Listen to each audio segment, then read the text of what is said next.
நெஞ்சம் நெகிழ்கிறது. ஒரு தலைமுறையே கல்வி மறுக்கப்பட்ட தலைமுறை. இன்னைக்கு அந்த எந்த தலைமுறைக்கெல்லாம் கல்வி மறுக்கப்பட்டதோ அவர்கள் அந்த கல்வியை வழங்கும் இடத்திற்கு உயர்த்தப்பட்டு இருக்கிறார்கள். ஒரு ஜென்சி தலைமுறை அரசியல் பழகியது. ஒரு ஜென்சி தலைமுறை இன்றிலிருந்து அதிகாரம் பழகப் போகிறது. இதற்கு காரணம் மாண்புமிகு முதலமைச்சர் அண்ணன் சி ஜோசப் விஜய் அவர்கள்.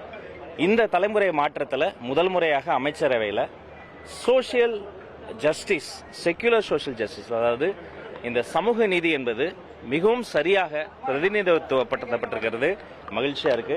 அத்தனை பெண் அமைச்சர்கள், ஒடுக்கப்பட்டோரின் குரல் சட்டமன்றத்திலும் அமைச்சரவையிலும் ஒலிக்கிறது.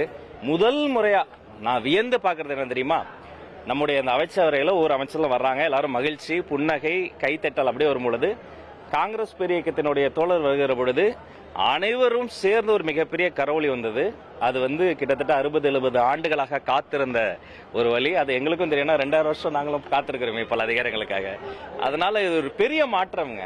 வெறும் அமைச்சரவையில் மட்டுமல்லங்க, அதிகாரத்திலேயே மாற்றம். வெறும் அதிகாரம் மட்டுமல்ல, அரசியலிலேயே மாற்றம். இந்த வெறும் கூட்டணி முட்டை வைத்துக்கிட்டு அதிகாரத்தை கொடுக்காம இருந்த காலம்லாம் போயிருச்சு. இந்த கதவுகளை திறந்து வைத்த ஒரு மனிதர், the name is mister C Joseph Vijay.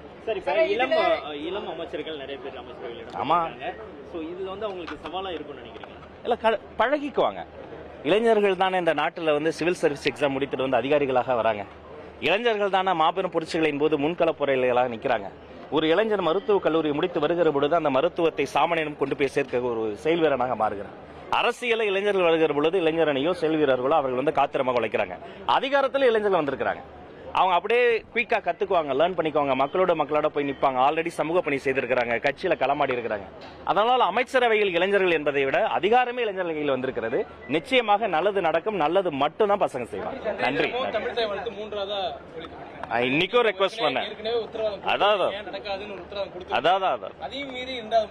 அப்படியே மைக் போய் கேளுங்க. நான் இன்னைக்கு ரெக்வஸ்ட் பண்ணேன், சார் இது லோக் பவன், நாங்க நடத்துற ஃபங்க்ஷன் இப்படிதான் பண்ணுவோம்னு சொல்லிட்டாங்க. அடுத்து என்னுடைய ஃபங்க்ஷன் நடக்கும், தமிழ் தாய் வாழ்த்து மட்டும் தான் முதலில் ஒலிக்கும். தமிழ்நாடு அரசு நடத்துற எல்லா நிகழ்ச்சிகளிலும் தமிழுக்கு தான் முதலிடம்.